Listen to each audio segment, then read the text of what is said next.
Hello everyone, welcome back to my channel. இன்றைக்கி வந்து நம்ம என்ன பார்க்க போகிறோன்னா கிளாஸ் 7th மேக்ஸ் தான் பார்க்க போகிறோம். சாப்டர் 3 டேட்டா ஹேண்டலிங்கோட இன்ட்ரோடக்ஷன் வீடியோ தான் வந்து பார்க்க போகிறோம்.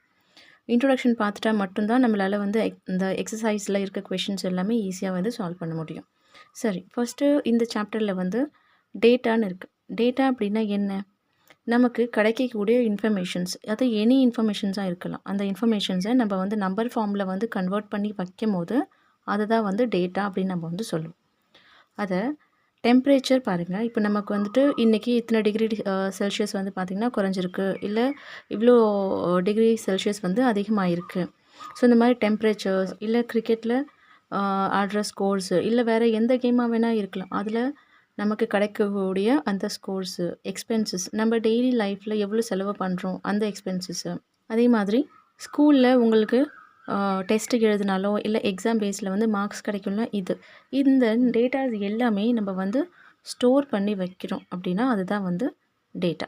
இந்த டேட்டாவை நம்ம 2 விதமாக வந்து ரெப்ரசன்ட் வந்து பண்ணலாம். ஒன்று வந்து டேபிள் ஃபார்மில், அண்ட் இன்னொன்று பார்த்திங்கன்னா பார்கிராஃப் அண்ட் டபுள் பார்கிராஃப். இந்த மெத்தடில் வந்து இந்த டேட்டாவை நம்ம வந்து ரெப்ரசன்ட் வந்து பண்ணலாம். ஃபஸ்ட்டு நம்ம என்ன பண்ணலாம் அப்படின்னா, இந்த டேபிள் ஃபார்மை வந்து ஃபஸ்ட்டு பார்த்துக்குங்க. அதுக்கப்புறம் நம்ம வந்து இதை பார்த்துக்கலாம். இந்த டேபிள் ஃபார்மில் வந்து இந்த மாதிரியான ஒரு டேபிள் வந்து கொடுத்துட்டு, அதை வந்து நான் இங்கே எக்ஸாம்பிளாக வந்து பிளேயர்ஸோட நேம்ஸ் வந்து எழுதியிருக்கேன். இப்போ இந்த டேலி மார்க்ஸ்னு கொடுத்துருக்கு, இங்கே வந்து ஸ்கோர்ஸ் ப்ராக்கெட்டில் வந்து ஃப்ரீக்வன்சிஸ் வந்து இருக்குது. இப்போ இந்த பிளேயர்ஸ் வந்து இவ்வளோ ரன்ஸ் வந்து எடுத்திருக்காங்க. அந்த ரன்ஸை வந்து டேபிள் ஃபார்மில் வந்து மார்க் பண்ணும்போது டேலி மார்க்ஸை வந்து மார்க் பண்ணுவோம். அதே டேலி மார்க்கை மறுபடியும் நம்ம வந்து நம்பர்ஸில் கன்வெர்ட் பண்ணும்போது இந்த மாதிரி நம்பர்ஸில் வந்து நமக்கு வந்து கிடைக்கும். இதுதான் உங்களுக்கு இந்த சாப்டரில் எக்ஸசைஸில் வந்து பார்த்தீங்கன்னா டேபிள் ஃபார்மில் வந்து இப்படி தான் வந்து கொஷின்ஸ் வந்து கேட்டிருக்காங்க. ஃபஸ்ட்டு இந்த மண்ணு வந்து பார்த்திங்கன்னா இங்கே 3 லைன்ஸ் வந்து போட்டிருக்கு. 3 லைன்ஸ் அப்படின்னா டேலி மார்க்கோட ரெப்ரசன்டேஷன். அதே வந்து நீங்கள் வந்து நார்மலாக நம்ம வந்து நம்பர்ஸ் வந்து எழுதும் போது இப்படி வந்து எழுதுவோம்.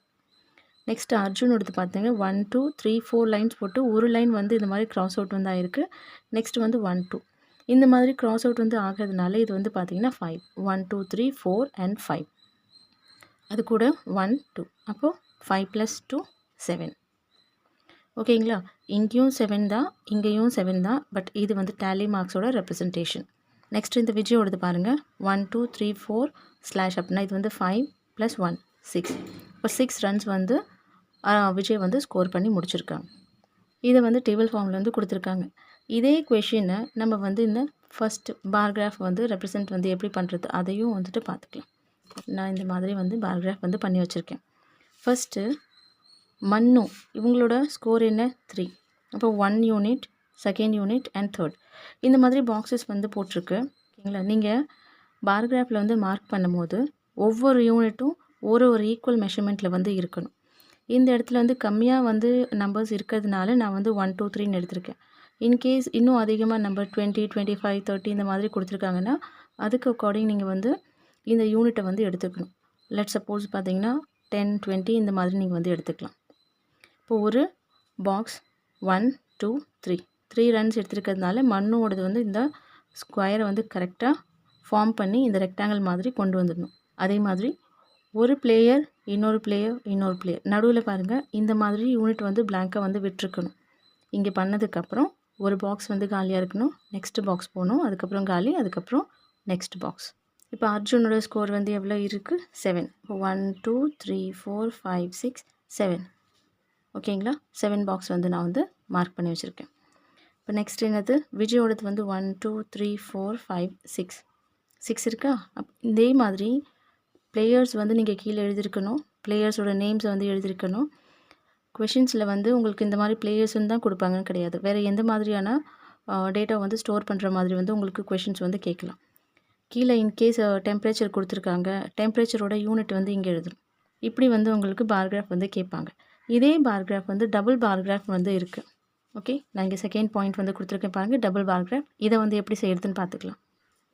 இந்த மாதிரி டபுள் பார்கிராஃப் கொடுத்துருக்காங்க அப்படின்னா அதில் வந்து இங்கே நான் ஒரு எக்ஸாம்பிளாக வந்து உங்களுக்கு புக்கில் வந்து கொடுத்துருக்க ஒரு எக்ஸாம்பிள் கொஷின்ஸாக வந்து எடுத்திருக்கேன். அதில் பார்த்திங்கன்னா 2 பசங்க இருக்காங்க. அந்த 2 பசங்களோட half yearly and quarterly marks வந்து நீங்கள் டபுள் பார்கிராஃபில் வந்து ரெப்ரசன்ட் வந்து பண்ண சொல்லியிருக்காங்கன்னு வச்சுக்கோங்க.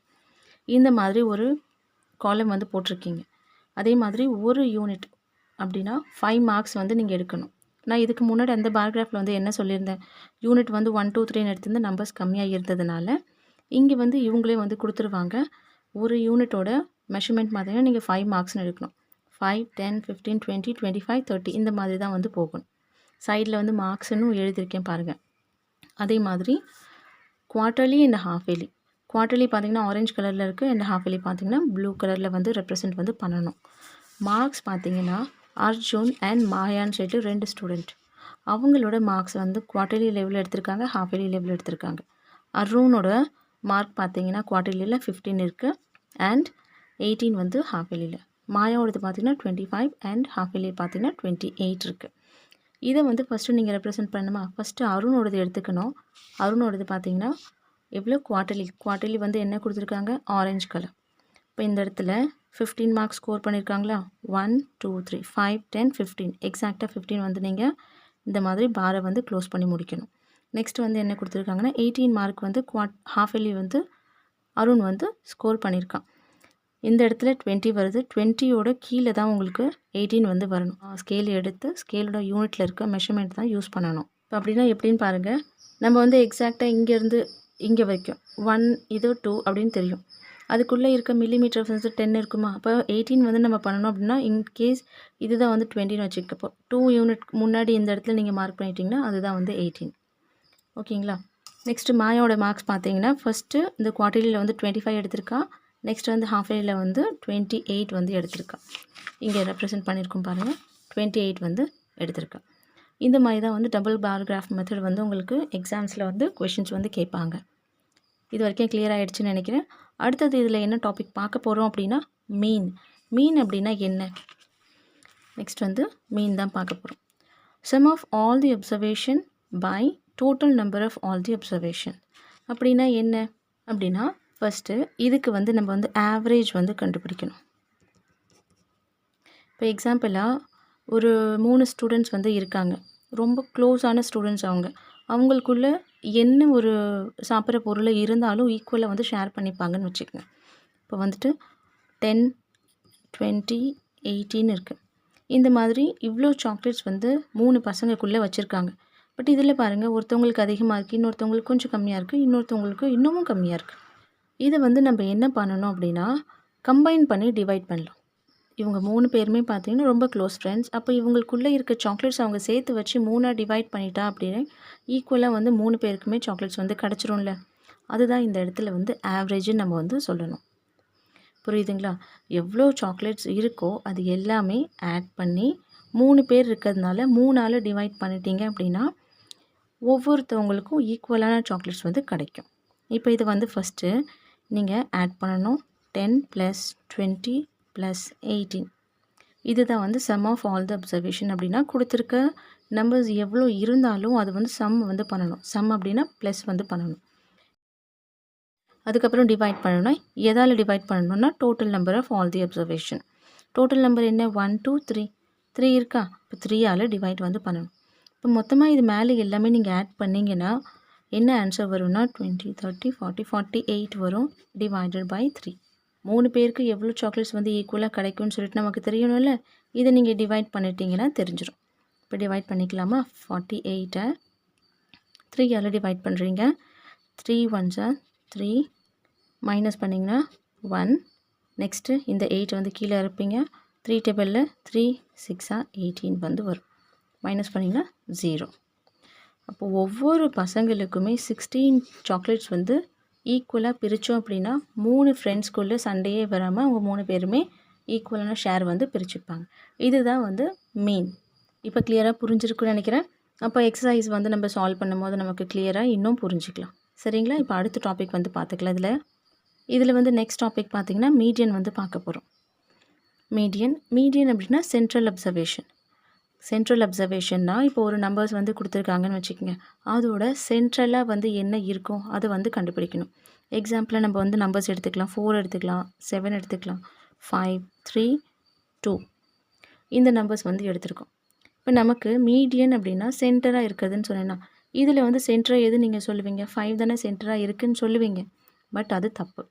ப்ராப்பராக இதை வந்து நம்ம ஆர்டர் சேஞ்ச் பண்ணி அதுக்கப்புறம் தான் வந்து சென்டரில் எது வருதோ அதுதான் வந்து மீடியன் அப்படின்னு நம்ம வந்து சொல்லுவோம். ஓகேங்களா? இதை வந்து நம்ம ஃபஸ்ட்டு அரேஞ்ச் பண்ணி எடுத்துக்கணும். அசெண்டிங் ஆர்டரில் ஃபஸ்ட்டு எடுத்துக்கங்க.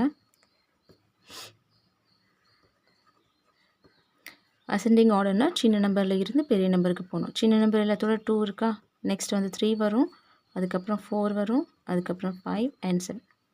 இப்போ நெக்ஸ்ட்டு இதே நம்பர்ஸை வந்து டிசெண்டிங் ஆர்டரில் வந்து எழுதிக்கணும்.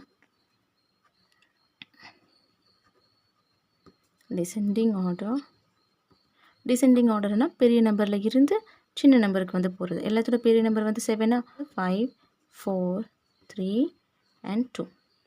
ஓகேங்களா? இப்போ இந்த இடத்துல வந்து நீங்கள் கவனிக்க வேண்டியது என்னென்னு பாருங்கள். மீடியன் நான் என்ன சொன்னேன், சென்ட்ரல் அப்சர்வேஷன் சொன்னேன்னா, இதுக்கு முன்னாடி இதுதான் வந்து சென்டராக இருந்துச்சா, பட் இது தப்புன்னு சொன்னேன். இப்போ பாருங்கள், இந்த 2 நம்பர், இங்கே 2 நம்பர், சென்டராக எது இருக்குது, 4 இருக்குது. அசெண்டிங் ஆர்டர் பண்ணதுக்கப்புறமும் டிசெண்டிங் ஆர்டர் பண்ணாலும் சென்டராக என்ன நம்பர் வந்திருக்கு, 4 வந்திருக்கு. 2 சைடு இங்கே 2 நம்பர் இருக்குது, இங்கே 2 நம்பர் இருக்குது. புரியுதுங்களா? அப்போ இதோட மீடியன் அப்படின்னா என்னென்னு எழுதுவீங்க, 4 தான் மீடியன். கிளியர்? இப்போ வந்து கொஷின்ஸை நம்ம வந்து சால்வ் பண்ண ஈஸியாக இருக்கும்ல. அடுத்த டாபிக் வந்து பார்த்துக்கலாம். இதில் பார்த்தீங்கன்னா மோடுன்னு வந்துருக்கு. மோடு பார்த்தீங்கன்னா observation with the maximum frequency. அப்படின்னா கொடுத்துருக்க நம்பர்ஸ் வந்து எவ்வளோ நம்பர்ஸ் வந்து இருக்கோ அதை வந்து செக் பண்ணிக்கணும். இப்போ எக்ஸாம்பிள் நம்ம வந்து நம்பர்ஸ் வந்து எடுத்துக்கலாம். என்ன மாதிரி நம்பர்ஸ் வந்து எடுத்துக்கலாம்னா சேம் இதே மாதிரி எடுத்துக்கலாம். 3, 2, 4, 4ன்னு எடுத்துக்கலாம், 3ன்னு எடுத்துக்கலாம், இன்னொன்று பார்த்தீங்கன்னா 2 and 2, 4 எடுத்துக்கலாம். இந்த மாதிரி நம்பர்ஸ் வந்து நம்ம வந்து எடுத்துக்கிறோம். ஓகேங்களா? இதில் எத்தனை நம்பர்ஸ் வந்து யூஸ் ஆகிருக்கு, 3 யூஸ் ஆகிருக்கு, 2 யூஸ் ஆகிருக்கு, அதுக்கப்புறம் 4 வந்து யூஸ் ஆகிருக்கு. அதையும் நீங்கள் வந்து தனியாக எழுதிக்கங்க. 3 யூஸ் ஆகிருக்கு, 2 and 4. இப்போ 3 வந்து எத்தனை டைம்ஸ் யூஸ் ஆகிருக்குன்னு பாருங்கள். 1, 2 டைம்ஸ் வந்து 3 வந்திருக்கு. அதே மாதிரி 2 எத்தனை டைம்ஸ் வந்திருக்கு பாருங்கள். 1, 2, 3 டைம்ஸ் வந்து 2 வந்து வந்திருக்கு. 4 எத்தனை டைம்ஸ் வந்திருக்கு, 1, 2, 3, 4 டைம்ஸ் வந்து 4 வந்து வந்திருக்கு. மோடு அப்படின்னா மேக்ஸிமம் யூஸ் பண்ண நம்பர்ஸ், அதுதான் வந்து மோடு. இப்போ இதில் பாருங்கள், மேக்ஸிமமாக எது வந்து யூஸ் பண்ணியிருக்காங்க, 4 தான் வந்து யூஸ் பண்ணியிருக்காங்க. அதுவும் எத்தனை டைம்ஸ், 4 டைம்ஸ் வந்து யூஸ் பண்ணியிருக்காங்க. அப்போ மோடு பார்த்தீங்கன்னா 4 தான். ரொம்ப ஈஸியாக இருக்குங்களா? இப்போ நமக்கு வந்து கிளியராக புரிஞ்சிட்ருக்குன்னு நினைக்கிறேன். இது வரைக்கும் மீன் அப்படின்னா என்ன, மீடியன் அப்படின்னா என்ன, மோட் அப்படின்னா என்ன. அடுத்தது ரேஞ்சுன்னு ஒரு டாபிக் வந்து இருக்குது. அது எப்படின்னு பார்த்துக்கலாம். இப்போ நம்ம வந்து ஒரு கான்செப்டாக வந்து கிளியராக புரிஞ்சிக்கிட்டா தான் நமக்கு வந்து எக்ஸசைஸ் கொஷின்ஸை சால்வ் பண்ண ஈஸியாக இருக்கும்ல. அதனால தான் பொறுமையாக இந்த வீடியோ வந்து நல்லா தரோவாக புரிஞ்சுக்குங்க. அடுத்த டாபிக் வந்து பார்க்கலாம், ரேஞ்ச். ரேஞ்ச் வந்து highest value minus lowest value. அப்படின்னா ஹையஸ்ட் வேல்யூவை நீங்கள் டிஃப்ரென்ஸ் பண்ணணும். டிஃப்ரென்ஸ் அப்படின்னா மைனஸ் பண்ணணும். எதோட, லோவஸ்ட் வேல்யூவோட மைனஸ் பண்ணணும். இதே நம்ம வந்து எக்ஸாம்பிள் எடுத்துக்கலாமா. ஹையஸ்ட் வேல்யூ இங்கே என்ன, 4 தான் வந்து 4 டைம்ஸ் வந்து யூஸ் பண்ணியிருக்காங்க. அப்போ 4 எடுத்துக்கோங்க. மைனஸ் பண்ணணுமா, லோவஸ்ட் வேல்யூ. எந்த நம்பர் ரொம்ப கம்மியான டைம்ஸ் வந்து யூஸ் ஆகிருக்கும், அதுதான் வந்து லோவஸ்ட் வேல்யூ. இப்போ 3 பார்த்தீங்கன்னா 2 டைம்ஸ் வந்து யூஸ் ஆகிருக்கா, மைனஸ் பண்ணிங்க 3ஆல். ஓகே, 4 மைனஸ் 3 என்ன வரும், 1. 4லேருந்து 3 மைனஸ் பண்ணிங்கன்னா ஆன்சர் வந்து 1 வரும். இவ்வளோ தாங்க, இது தாங்க ரேஞ்ச். கொடுத்துருக்க ஹையஸ்ட் வேல்யூலேருந்து லோவஸ்ட் வேல்யூவை மைனஸ் பண்ணிங்கன்னா ஆன்சர் வந்து கிடச்சிரும். இந்த டாபிக் எல்லாம் தான் வந்து இந்த சாப்டரில் வந்து அதிகமாக யூஸ் பண்ணியிருக்காங்க. இந்த சாப்டர் வந்து ரொம்பவே ஈஸியாக தான் இருக்கும், ரொம்ப காம்ப்ளிகேட்டடாக வந்து இருக்காது. நீங்கள் அதுக்கு என்ன பண்ணணும் அப்படின்னா, இந்த இன்ட்ரோடக்ஷனில் நான் எக்ஸ்பிளைன் பண்ணது கான்செப்ட் எல்லாம் ஃபஸ்ட்டு நல்லா கிளியராக புரிஞ்சுக்கிட்டீங்க அப்படின்னா, இந்த சாப்டரில் இருக்கக்கூடிய எக்ஸசைஸ் எல்லாம் நம்ம ஈஸியாக வந்து சால்வ் பண்ணி முடிச்சிடலாம். இதோட இந்த இன்ட்ரோடக்ஷன் வீடியோ வந்து கம்ப்ளீட் ஆகுது. இதோட கண்டினியூஷன் பார்த்தீங்கன்னா எக்ஸசைஸ் பேஸ் கொஷின்ஸ் வந்து அடுத்த ஒரு வீடியோவில் பார்க்கலாம். லைக் பண்ணுங்கள், ஷேர் பண்ணுங்கள். அடுத்த ஒரு வீடியோவில் பார்க்கலாம். அது வரைக்கும் தேங்க்யூ ஃபார் வாட்சிங்.